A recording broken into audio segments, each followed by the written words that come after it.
학개서와 관련해서 우리가 가지고 있는 오해가 몇 가지 있지요. 그 대표적인 오해 한 가지를 꼽으라면, 학개서는 성전 건축에 관한 이야기다. 그래서 이것은 성전을 건축하라고 독려하는데 교회에서 많이 이 학개서를 사용하곤 합니다. 그래서 우리 성도들도 학개서 하면 그래도 좀 들은 소견이 있는 분들은 그것은 성전 건축하라는 이야기다 라고 생각하는 분들이 있습니다. 오해는 여기서 비롯돼요. 성전 건축과 교회 예배당 건축을 같은 개념으로 이해한다는 거예요. 그러니까 학개서에서 분명 성전을 건축하라는 얘기를 합니다.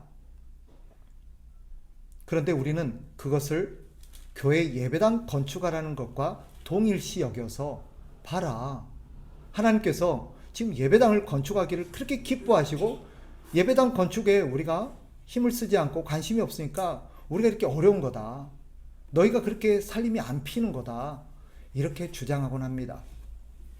결과적으로 말씀드리면 오해예요.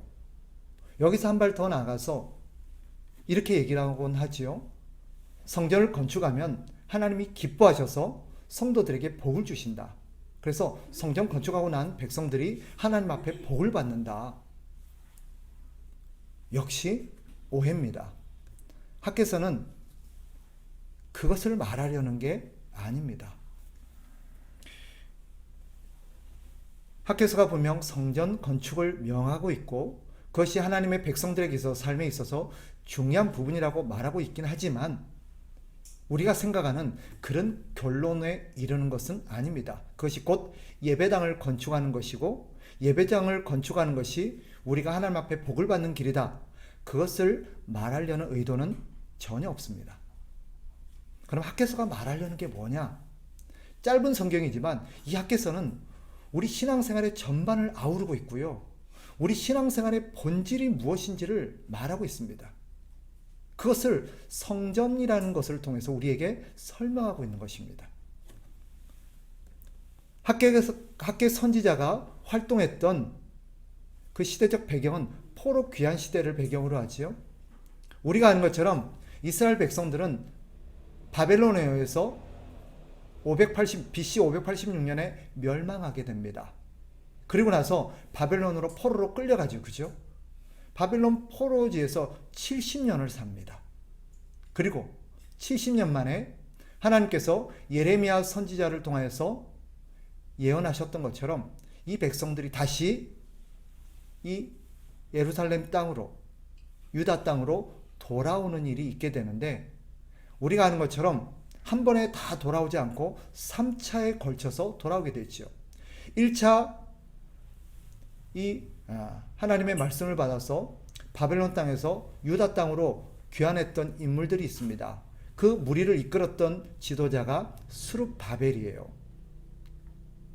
두 번째, 그리고 나서 2차 포로 귀환이 있었죠. 2차 포로 귀환이 있고 3차 포로 귀환이 있습니다. 2차를 이끌었던 인물이 에스라고, 3차를 이끌고 백성들이 귀환했던 인물들이, 그 지도자가 우리가 아는 것처럼 느헤미야입니다. 이 학개서는 1차 포로 귀환 때를 배경으로 해요. 스룹바벨이 하나님의 백성들을 이끌고 바벨론에서 유다 땅으로 돌아오지요. 그리고 나서 하나님의 명령을 받아서 제일 먼저 착수했던 일이 성전을 재건하는 일이었습니다. 무너졌던 성전을 건축하는 일을 하게 되죠. 그것이 바로 BC 540년경입니다. 그런데 에스라서를 보면, 에스라서 우리가 이 배경이 되는 1장부터 쭉 한 6, 7장까지를 읽어보셔야 돼요. 보면 사마리아 사람들이 성전을 건축하는 일에 방해를 하고 나서게 됨으로써 성전 건축이 중단이 됩니다. 그들이 방해한 이유가 뭐였냐 하면, 사마리아 사람들도 혈통을 거슬러 올라가면 반은 뭐예요? 이스라엘 백성들이에요. 원래 이 사마리아 사람들은 우리가 아는 것처럼 이 이스라엘이 남북으로 나눠지면서 남쪽 유다와 북쪽 이스라엘로 나눠지게 되죠.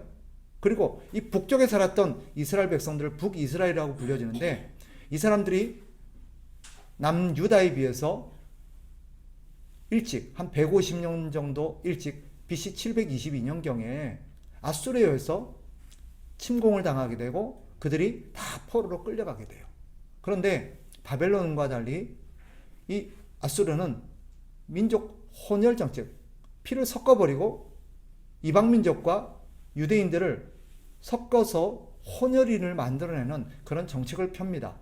그 가운데서 유대인, 북이스라엘에 살고 있었던 사람들과 이방 지역에 있었던 사람들이 함께 이렇게 통혼을 하고 또 거기서 혼혈인들이 태어나게 되죠. 그들이 바로 사마리아 사람들입니다. 엄밀히 말하면 반쪽 피는 유대인들이에요. 이스라엘 사람들입니다.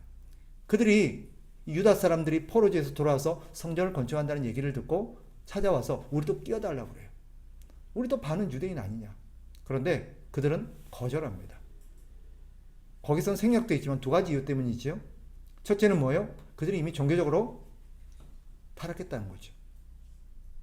두 번째는 뭐예요? 그들은 이방인의 피가 섞여 있다는 것으로 더 이상 우리 유대민족으로 인정할 수 없다는 것입니다. 앙심을 품은 사마리아 사람들, 산발락과 도비아가 중심이 되어서 이 백성들을 성전 건축하는 일을 방해하고 나서죠. 그리고 왕에게 이렇게 그들을 반역을 도모한다고 거짓 고발을 함으로써 성전 건축을 중단시켜 버립니다. 그리고 나서 무려 15년이 지체가 돼요. 성전 건축이 중단된 지 15년이 지났습니다. 그때 하나님께서 성전 건축을 중단하고 포기하고 있는 이스라엘 백성들에게 선지자를 보내게 되는데 그게 누구예요? 학개입니다. 시간이 지났는데도 하나님의 백성들이 성전 건축을 다시 재개하려는 열망을 갖고 있지 않는 거예요. 즉 쉽게 말하면 포기해버린 것입니다.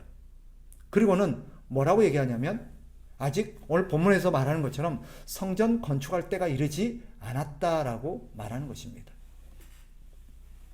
성전 건축하기에는 자기들의 형편이 너무 어렵다라는 거예요. 왜죠? 포로지에서 돌아와서 이제 새롭게 나라를 재건하고 도시를 재건하고 자기들의 어떤 생활 터전을 재건하고 먹고 살 길을 이렇게 하기에는 너무 힘들다는 거예요. 그런데 내 지금 먹고 살기도 힘들고 내 삶을 가꾸기도 힘든데 성전 건축까지 참여하고 거기에 힘을 쓰기는 너무 무리다라는 거죠. 그래서 그들은 15년 동안 성전을 재건하는 일들을 방치하고 있었고 포기하고 있었던 것입니다. 그런데 하나님께서 15년이 지나고 나서 학개 선지자를 보내서 그들에게 하나님의 말씀을 전하게 하는데 그것이 바로 오늘 본문의 배경입니다. 특별히 1절의 배경이 바로 그것을 배경으로 하고 있습니다. 우리가 쭉 읽어봤지만 하나님께서 그렇게 자신들의 형편과 처지를 근거로 해서 성전 건축할 때가 아직 이르지 않았다. 즉 아직은 시기상조다. 나중에 형편이 좀 낫고 나면 우리가 조금 삶이 안정이 되고 나면 그때 성전을 건축하면 된다라고 얘기하면서 성전 건축을 미루고 있는 이 백성들에게 하나님께서 학개를 보내서 하신 말씀이 뭐예요? 오늘 본문에 보면 이겁니다. 그들을 꾸짖지요. 4절을 보세요. 4절에 이렇게 말합니다. 이 성전이 황폐하였거늘 너희가 이때에 판벽한 집에 거주하는 것이 옳으냐. 백성들이 자신들의 형편이 어렵다는 이유로 성전 건축을 미루고 있었죠. 15년이 지났는데도 여전히 아직은 때가 아니라고 말하고 있는 것입니다. 형편이 어렵다는 거죠. 그래서 하나님이 뭐라 그래요? 그들을 꾸짖습니다. 이 성전이 황폐하였거늘 너희가 이때에 판벽한 집에 거주하는 것이 옳으냐. 판벽한 집이 무슨 말이냐. 문자 그대로 해석하면 판자를 갖다가 대서 만든 집이란 뜻이에요. 그런데 문맥상 여기서 말하는 것은 뭐냐? 화롭게 꾸민 집을 의미합니다. 즉 무슨 말이에요? 자기 집은 그렇게 호화롭게 이렇게 화려하게 꾸미고 있으면서도 성전 건축에는 관심이 없는 이들에게 하나님께서 책망하신 것이죠. 하나님의 말씀의 의도는 뭐겠어요? 지금 이들이 성전 건축을 미루는 것은 형편이 어려워서가 아니라는 거예요. 뭐 때문이라는 거예요? 성전 건축할 마음이 없기 때문이라는 거예요. 이 말을 오해하시면 안 돼요. 하나님의 백성들은, 그러면 그리스도인들은 이렇게 화려한 집에 살면 안 된다는 말이냐? 그런 뜻이 아닙니다. 또 하나님의 백성들은 자기 집을 장만하는 것보다 교회 예배당을 먼저 건축한 이후에 자기 집을 장만해야 된다는 말이냐? 그런 말도 아닙니다. 하나님께서 건축하라고 하신 이 성전은 단순한 건축물이 아닙니다. 하나님은 이 성전을 건축하라는 말을 통해서 지금 이들이 어떤 점을 지적하고 있냐면, 하나님에게 관심이 없고 그들의 삶의 중심에서 하나님을 외면해버린, 하나님을 향한 그들의 신앙을 지금 문제 제기하고 있는 것입니다. 우리가 아는 것처럼 성전이 뭐 하는 거예요? 성전은 하나님이 계신 곳입니다. 성전을 어떻게 대하는가는 하나님을 어떻게 대하고 있는가를 보여주는 하나의 시금석이에요. 보이지 않는 하나님을 그들이 섬길 수 있도록, 보이도록 만들어주신 하나님의 도구가 성전이었던 것입니다. 즉, 성전을 세우라는 것은 무슨 뜻이겠어요? 오늘 전체 문맥을 읽어보시면 무슨 의미인지가 나옵니다.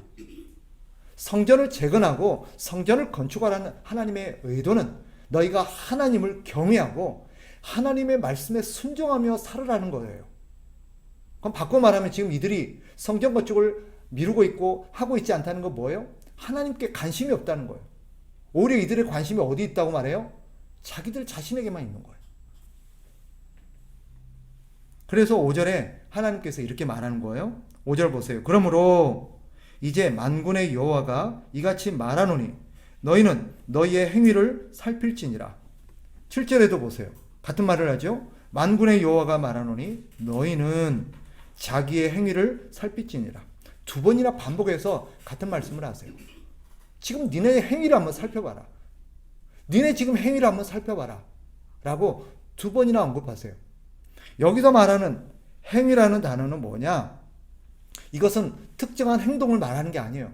하나님이 원하는 특별한 행위를 안 한다는 뜻이 아니에요. 즉, 성전을 건축한다는, 건물을 짓는 어떤 특정한 행위를 말하는 게 아닙니다. 이 행위라는 히브리어 단어는 어떤 의미를 담고 있냐면 이런 의미를 담고 있어요. 인생의 목표, 방향, 삶의 태도, 삶의 방식, 이런 뜻이 있습니다. 그러니까 하나님은 특정한 네 행동이 왜 그래? 행동 한 가지를 문제 삼는 게 아니에요. 뭘 문제 삼고 있어요?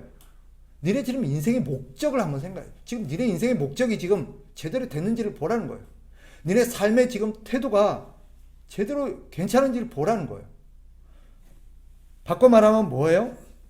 너희가 지금 무엇을 추구하고 살고 있는지를 한번 생각해 보라는 거예요.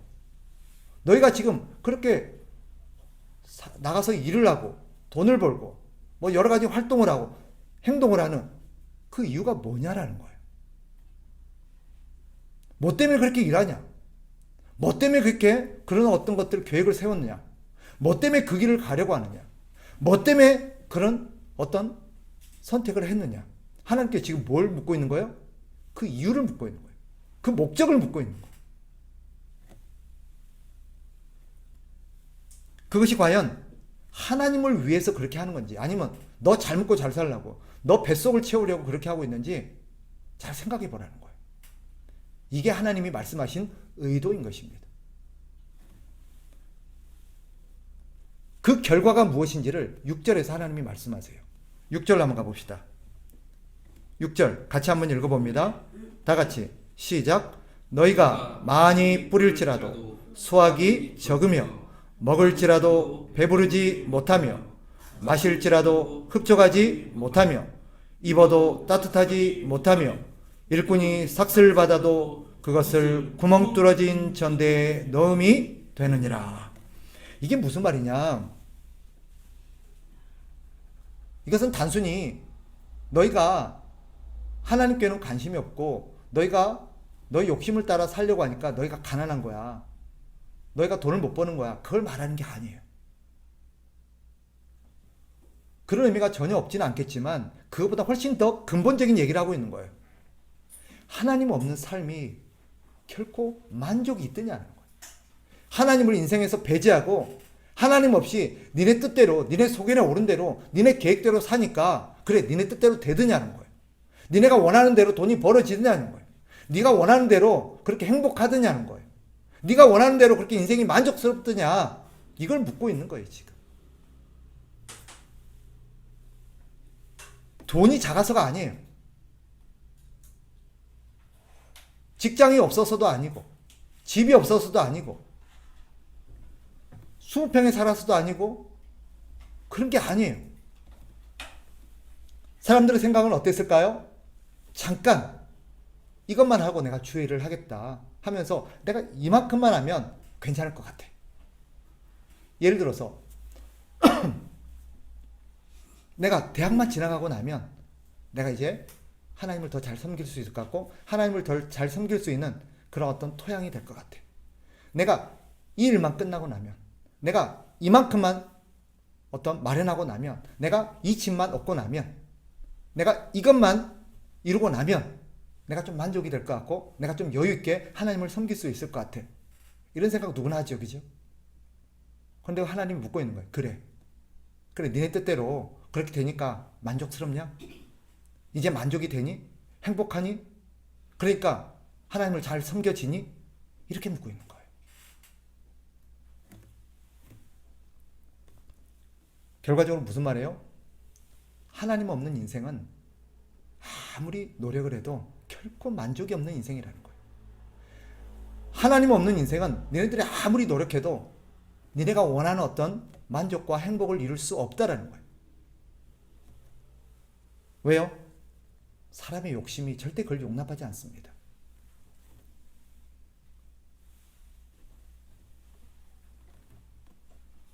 그래서 하나님이 뭐라고 그래요?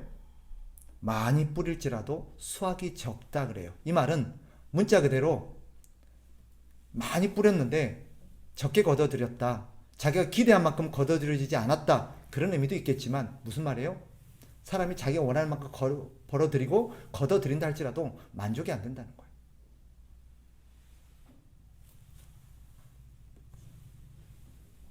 그러면 자, 이 말씀을 쭉 읽고 이런 의구심을 갖고 이런 질문을 갖는 분도 있을 것입니다.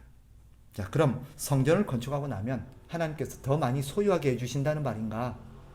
성전을 건축하고 나면 하나님께서 나를 더 부자가 되게 하시고 더 여유롭게 하게 하시고 더 내가 잘 되도록 성공할 수 있도록 하나님이 복을 주신다는 말인가? 그런 뜻이 아닙니다. 하나님이 함께 하시는 삶이 참된 만족과 행복을 누리는 그런 방법이라는 것이에요. 하나님께서 하나님 없는 인생은 공허하다는 거예요. 하나님 없는 인생은 항상 만족이 안 되고 불안하고 염려가 되고 걱정이 되고 항상 결핍을 느낀다는 거예요. 왜? 우리 인간 안에 있는 그런 어떤 만족이라는 어떤 부분은 하나님만이 채울 수 있기 때문입니다. 결국 하나님의 의도는 성전 건축이라는 특정 행위에 초점이 있는 게 아닙니다. 즉 하나님과 바른 관계에 있지 못한 이스라엘 백성들, 유다 백성들의 어떤 신앙과 삶의 태도를 지금 지적하고 있는 것입니다. 바꿔서 저를 보세요. 만약 이들이 마지못해서 하나님이 벌 줄까봐, 하나님이 징계를 내리실까봐, 하나님 자기 안 도와주실까봐 걱정이 돼서 마지못해서 성전 건축했다고 칩시다. 그럼 하나님 기뻐하실까요? 하나님은 지금 그런 건물이 필요한 게 아니에요. 하나님이 원하는 건 뭐예요? 그들의 중심을 다시 하나님께로 돌아오라는 거예요. 너희 삶의 중심에 하나님이 다시 계셔야 된다는 거예요. 즉 자신이 주인이 되느냐 하나님이 주인이 되느냐의 문제예요. 하나님의 뜻보다는 자신의 욕심이 더 중요하고 자신의 뜻을 이루는 것이 더 중요한 이들에게 하나님이 하나님이 더 중요하고 하나님의 뜻이 더 중요하다는 것을 깨달으라는 것입니다. 백성들이 자기들의 형편을 이유로 성전 건축을 미룬다는 것, 그건 뭘 의미합니까? 그들이 어떤 말로 자신의 어떤 명분을 삼든 하나님은 그들의 중심을 보시죠. 하나님의 진단이 뭐예요? 그들이 하나님보다 더 중요하게 여기는 게 있다라는 거예요. 그게 뭐예요? 물질적 풍요죠. 좀 노골적으로 표현하면 돈입니다. 물질적 풍요로 추구하는 것은, 이들이 물질적 풍요를 추구한다? 이것은 두 가지 의미를 갖고 있습니다. 즉, 두 가지를 보여줘요. 우리도 예외는 아닙니다. 사람이 돈을 추구한다, 물질적 풍요를 추구한다. 이것은 두 가지를 그 안에 의미하고 있습니다. 첫째 뭐예요? 사람은 하나님의 은혜로 사는 게 아니라 돈으로 산다는 거예요. 돈이 있어야 산다는 거예요. 심지어는 하나님의 은혜의 결과를 뭐로 생각해요? 돈으로 생각하는 거예요. 하나님 은혜 주시면 그 은혜의 결과 나한테 돈이 떨어져야 돼요. 그래서 그들은 돈을 복으로 생각합니다. 그래서 어떤 사람이 예수 믿고 부자가 되면 하나님 앞에 복 받았다고 말해요. 그들은 말합니다. 생존도 생존이지만 자신의 행복을 위해서, 만족된 인생을 위해서는 하나님의 은혜도 필요하지만 돈이 있어야 된다는 거예요. 그래야 내가 안정된 삶을 살고 만족된 삶을 살고, 그래야 신앙생활도 제대로 할 수 있다고 생각합니다. 두 번째로, 물질적 풍요를 추구하는 중심에는 또 한 가지가 자리하고 있습니다. 이들은 하나님의 은혜보다도 자기 노력을 더 의지합니다. 그래서 이들은 하나님의 은혜로 사는 게 아니라 자기의 노력으로 살아요. 항상 말로는 뭐예요? 은혜로 산다고 말하지만 하루 일 쉬는 것을 두려워합니다. 뭔가 자기가 하루라도 자기 계획대로 자기가 원하는 것들을 하지 못하면 불안해합니다. 마치 내가 하지 않으면 인생이 망할 것 같고, 내가 하지 않으면 인생이 엉망이 될 것 같고, 만족된 인생을 살지 못할 것 같고, 모든 것이 다 뒤틀어질 것 같아요. 그들은 하나님의 은혜 없이는 못 산다고 말하지만 실제로 의지하는 것은 자기들의 노력과 행동입니다.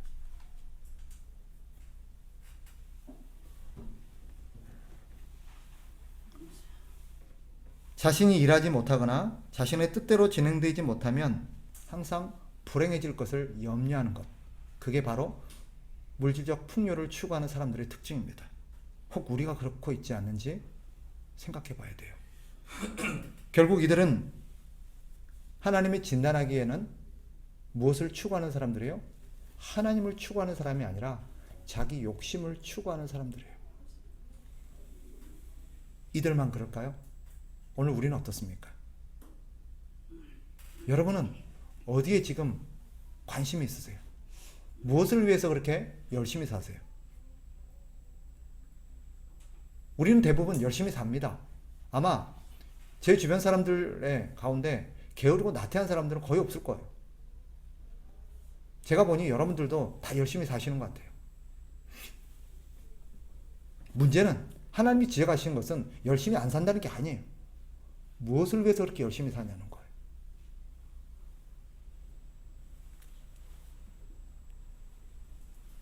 주님이 말씀하시죠? 8절에 가봅시다. 하나님이 이렇게 말씀하십니다. 8절, 너희는 산에 올라가서 나무를 가져다가 성전을 건축하라. 그리하면 내가 그것으로 말미암아 기뻐하고 또 영광을 얻으리라. 여호와가 말하였느니라. 한번 생각해 봅시다. 하나님께서 성전 건축을 왜 그렇게 강조하실까요? 도대체 성전이 뭐길래 이들의 삶의 우선순위를 성전에다 두라 그러고, 성전이 가장 중요하다 그러고, 성전을 소홀히 여기고 성전 건축에 대해서 마음이 멀어져 있는 이들을 향한 하나님께서 꾸짖으시는지, 그 이유가 무엇인가? 도대체 성전이 뭐길래? 이유는 그 성전이 갖고 있는 용도 때문이에요. 성전이 뭐 하는 곳이죠? 성전은 하나님을 만나는 곳일 뿐만 아니라 하나님의 은혜 안에서 죄를 용서받는 곳이에요. 그죠? 성전을 통하지 않고는 죄를 용서받을 수 있는 길이 없습니다. 즉, 성전을 통하지 않고는 하나님을 만날 수 있는 길이 없다라는 뜻도 됩니다.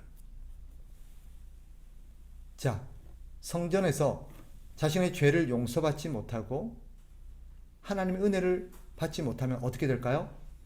심판을 받습니다. 죄를 용서받지 못한 사람들에게 주어지는 결과는 심판밖에 없어요.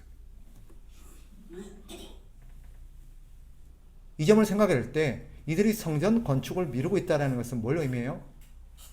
지금 하나님 앞에 죄 용서받는 것은 별로 중요한 게 아니라는 거예요. 급한 게 아니라는 거예요. 이런 사람들이 갖고 있는 특징 한 가지가 뭐예요? 나중에 잘 믿으면 된다. 지금은 급한 게 뭐예요? 내 발등에 떨어진 불이 뭐예요? 하나님과의 관계 회복이 아니라 지금 내가 안정된 수입을 마련하는 것이고, 집을 마련하는 것이고, 차를 마련하는 것이고, 내가 원하는 어떤 것 안정된 위치에 이르는 거예요. 항상 그들의 생각 속에는 예수 믿고 신앙생활하는 것은 그 다음이 있어요. 천천히 받으면 된다는 거예요. 천천히 믿으면 된다는 거예요. 결과적으로 성전 건축을 미루는 이들의 중심에는 자신의 죄에 대한 인식이 결여가 되어 있어요. 자기 죄를 대수롭지 않게 여기는 거예요. 그리고 하나님의 자비와 용서를 값싸게 가볍게 여기는 거예요. 이들이 진짜 싫어하는 게 뭘까요? 하나님의 심판이 아니라 가난해지는 거예요.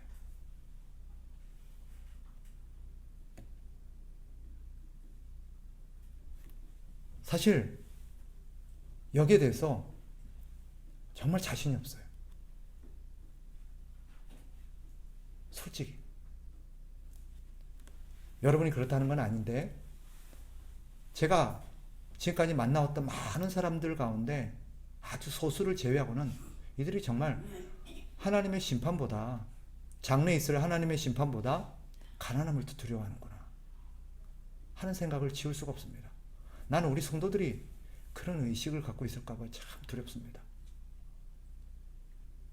하나님을 잃어버리는 것보다 돈을 잃어버리는 걸 더 무서워해요. 구원의 기회를 잃어버리는 것보다 부자가 되는 기회를 잃어버릴까 봐 더 무서워해요. 여러분 어떻습니까? 뭘 두려워하세요? 심지어 이들은 가난을 하나님의 심판이라고 주장합니다. 아까 부를 하나님의 복이라고 주장했듯이. 이들은요, 이런 사람들은 절대 이해가 안 됩니다. 어떤 사람들이에요? 주를 위해서 자발적인 가난의 길을 선택했던 사람들. 주를 위해서 자발적인 가난의 길을 선택했던 사람들. 죽었다 깨어나도 이 사람들이 이해가 안 돼요. 이해할 수가 없죠. 이 사람들의 논리가 뭐예요? 돈이 많으면 주의를 더 많이 할 수 있지 않느냐라는 거예요. 돈이 많으면 훨씬 더 주의를 많이 할 수 있는데 왜 굳이 가난의 길을 가야 돼? 가난을 선택해?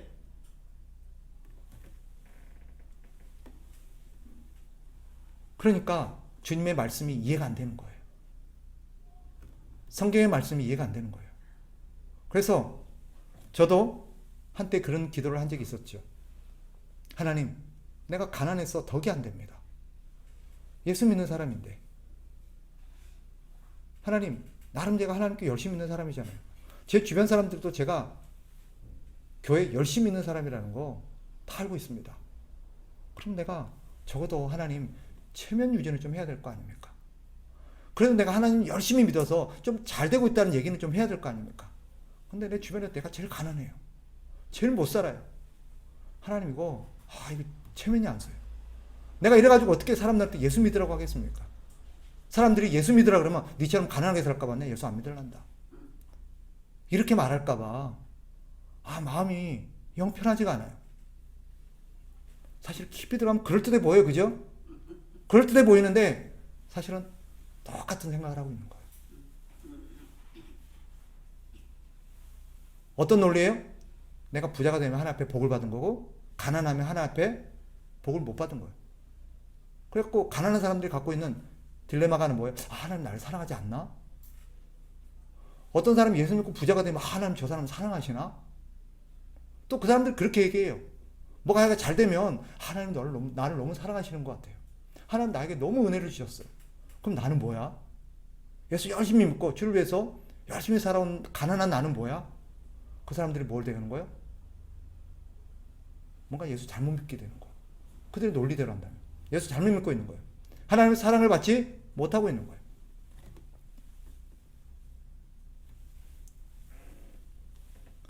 이런 생각에서 벗어나지 않고 이런 생각들을 우리가 말씀으로 바르게 개관하지 못하면 우리는 평생 열등감을 갖고 살 수도 있고요. 평생 마음에 눌림을 갖고 살 수 있고요. 항상 하나님 앞에 뭔가 불편한 심령을 갖고 살 수 있어요. 그래도 하나님 나를 사랑하신다면 나한테 이러시면 안 되지요. 우리는 그렇다면 죽었다 깨어나도 예수님의 삶을 이해할 수 없을 겁니다. 예수님의 제자들의 삶을 이해할 수 없을 거예요. 주를 위해서 자발적인 가난을 선택하고 주를 위해서 자신의 부를 포기했던 사람들을 이해할 수 없을 것입니다.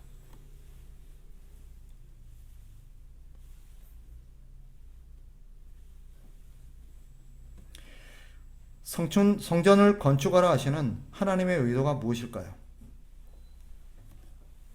결과적으로 세 가지로 제가 정리를 좀 해드리겠습니다. 하나님께서 이 유다 백성들에게 성전을 건축해라. 산에 가서 나무를 해다가 성전을 건축해라 하시는 주님의 의도. 이것은요, 이런 의미입니다. 첫째, 세상에서 번성한들 하나님의 심판 앞에서는 아무런 가치가 없다는 거예요. 쉽게 말하면 뭐예요? 그 돈이 너의 영혼을 구원할 수는 없다는 것입니다. 우리가 노래도 부르잖아요. 돈으로도 못 가요. 노래는 그렇게 부르면서도 그래도 돈은 있어야 돼요. 오해하지 마십시오.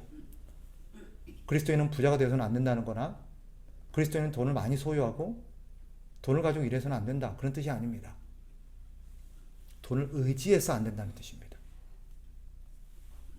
두 번째로 하나님의 은혜와 자비가 삶의 가장 중요한 것이다라는 것을 깨우쳐 주려는 것입니다.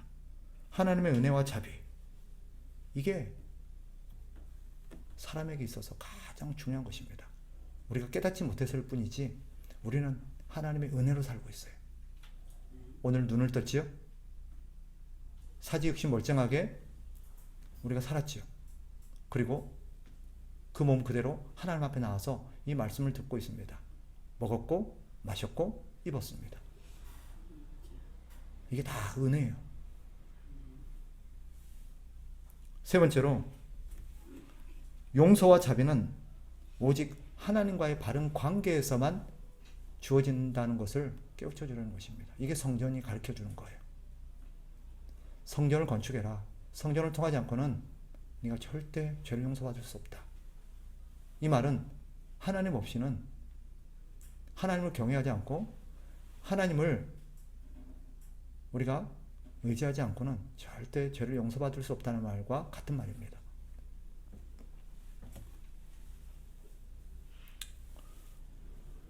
한 어리석은 부자가 있었죠. 누가복음 12장에 나오는 한 어리석은 부자. 그는 돈이 많으면 행복할 거라고 생각했겠죠. 그래서 더 많은 곡식을 거둬들이고 더 많은 것들을 획득하고자 그는 공사를 크게 해서 창고를 늘렸고 농사도 크게 확장했습니다. 그래서 수확을 많이 거둬들였죠. 적어도 이 부자의 마음속에는 어떤 생각이 들었을까요? 소출이 많았고 그 큰 창고가 가득가득 곡간의 곡식들이 쌓였으니 앞으로 내 인생은 불행 끝 행복 시작. 앞으로 먹고 마시고 즐기고 행복한 일만 남았구나. 적어도 이 사람의 생각에는 무엇이 자기를 행복하게 한다고 믿었어요? 돈이, 물질이 내 인생을 보장해 줄 거라고 믿었습니다. 근데 주님이 이 어리석은 부장이 뭐라 그래요? 어리석은 자야. 이 어리석은 자야. 오늘 밤 내가 네 영혼을 도로 취하면 그게 누구께 되겠냐? 이 안에 무슨 의미가 담겨 있는 줄 아세요? 그 많은 돈이 내가 네 영혼을 도로 취하는 것을 막을 수 있겠느냐?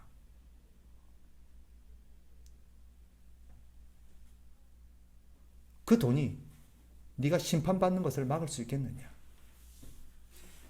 그 돈이 너의 평생의 나날들을 보장해 줄 거라고 생각하느냐? 아니죠, 그죠? 부자도 병에 걸리고요. 부자도 교통사고 납니다. 부자도 코로나 걸립니다. 우리는 이상하게 돈이 많으면 건강하게 오래오래 살 것 같은 그런 생각이 들어요. 물론 가능성이나 확률면으로 유리한 부분이 분명히 있죠. 그러나 절대적인 게 아닙니다. 결국 하나님께서는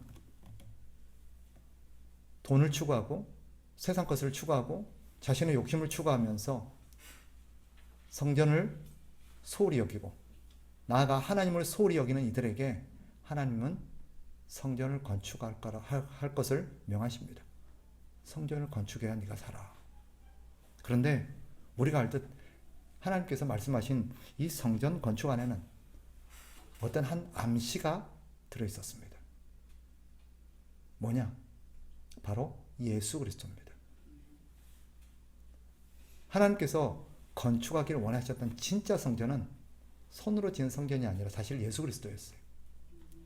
이 성전은 지금 이 백성들에게 지으라고 했던 이 성전은 장차 오실 예수 그리스도께서 오셔서 이 백성을 위해서 무엇을 하실 것인지, 그 주님이 왜 필요한지, 예수님이 오셔야 되는 이유가 무엇인지를 가르쳐 주기 위한 하나의 시청각 자료에 불과했던 거예요.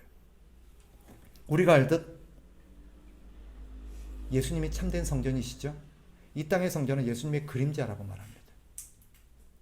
그들에게 주님께서 진짜 가르치고 싶었던 것은 너희는 예수님이 계셔야 살아. 성전을 통하지 않고는 죄를 용서받을 수도 없고 하나님을 만날 수도 없다는 그것은 바로 예수님을 가리키는 표현이었죠. 나로 말미암지 않고는 아버지께로 올 자가 없다.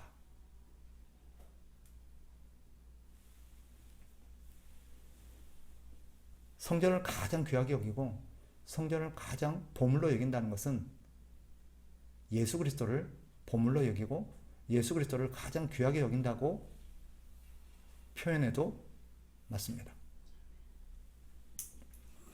말씀을 정리하겠습니다. 그러니 결과적으로 이렇게 표현해도 돼요. 우리 주님께서 하나님께서 말씀하신 것은 돈을 추구하지 말고 예수 그리스도를 추구해라. 돈을 가장 귀하게 여기지 말고 예수를 가장 귀하게 여겨라. 네 인생을 만족하고 행복하게 만들어줄 존재는 돈이 아니라 예수 그리스도다. 그러니 성전을 건축하라는 것은 예수 그리스도를 구하라는 말과 같습니다. 자, 그러면 어떻게 하면 되죠? 백성들이 해야 될 건 무엇입니까?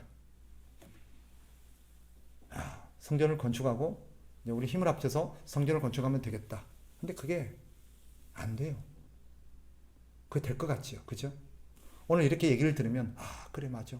오늘부터 내 삶을 하나님 중심의 삶을 통해서 내 인생의 목표, 계획, 여러 가지 방향 다시 설정하리라. 그래서 하나님의 말씀을 중심으로 내 인생의 궤도를 다 수정하리라. 그런 마음이 잠깐 들 수도 있습니다. 그죠? 그러나 오늘 이 저녁에 가서 지금까지 세워놨던 여러분의 계획들을 다 백지화시키고 하나님 앞에서 새롭게 인생을 설계할 수 있는 사람 몇이나 될까요?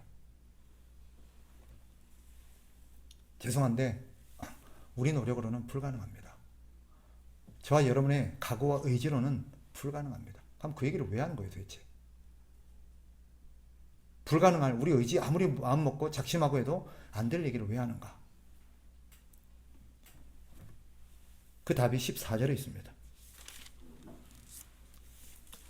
14절 중요한 부분이 같이 한번 읽어봅시다.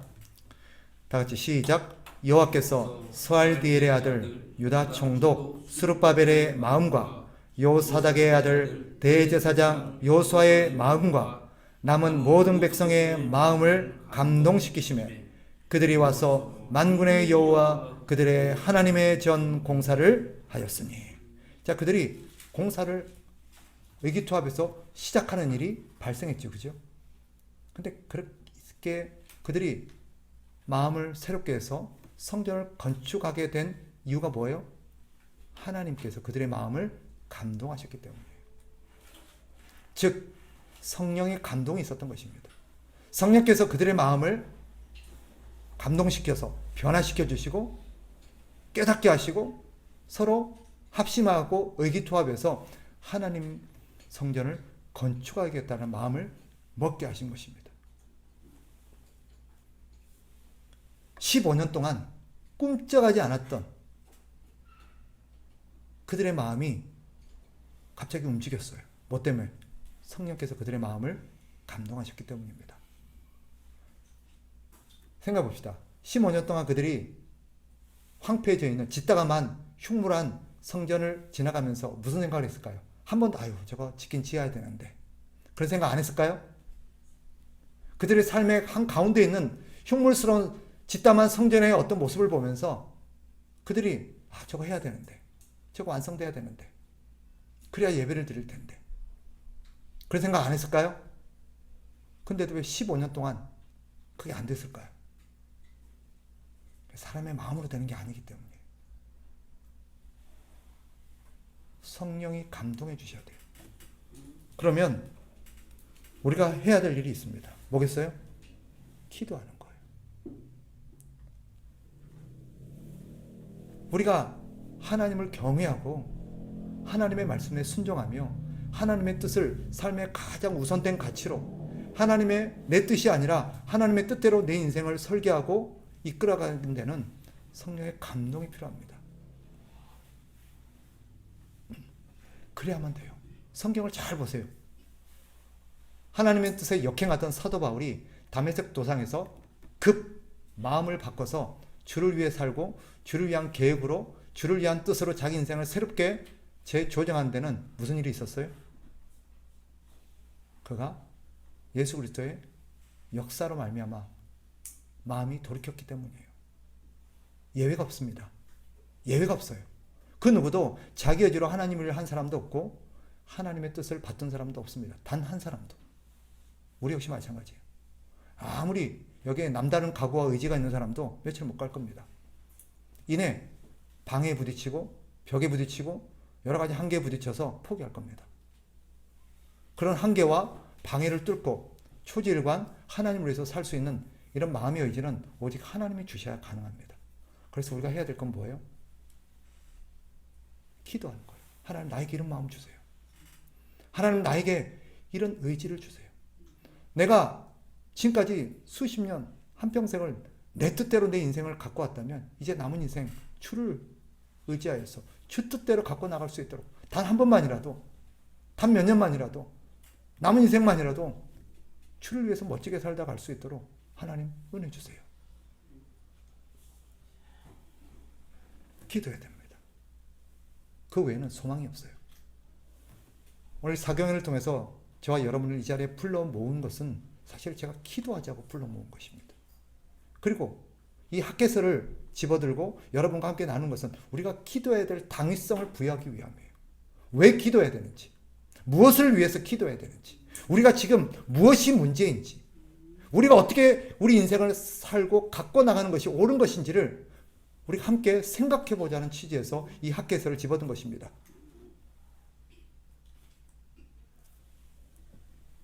우리가 이 시간 해야 될 것은 기도하는 거예요. 하나님 우리의 마음을 바꿔달라고. 제가 하나님 앞에 이 코로나 2년을 지나오면서 가장 하나님 양심에 찔리고 하나님 앞에서 가장 마음이 무거웠던 것은 뭐냐면 제 기도의 시간들이 실종된 것입니다. 하나님 앞에 기도에 게을러진 것입니다. 다른 분들에 비해서 안 그래도 기도가 부족한데 그런 부족한 기도마저도 실종된 제 삶을 보면서 참 하나님 앞에 목회자로서 내가 자격이 있나 싶을 정도였습니다. 그래서 오늘 이 시간을 통해서 다시금 기도의 불씨를 좀 살리고 우리가 다시금 무엇을 위해서 기도해야 되는지, 왜 기도해야 되는지, 어디서부터 출발해야 되는지를 좀 함께 나누자고 여러분들을 불러 모았습니다. 여러분 괜찮으세요? 저만 그렇게 무너져 있습니까? 여러분의 중심은 괜찮으십니까? 우리 시간 함께 이 말씀을 붙들고 하나님 앞에 좀 기도하는 시간을 좀 가졌으면 좋겠어요.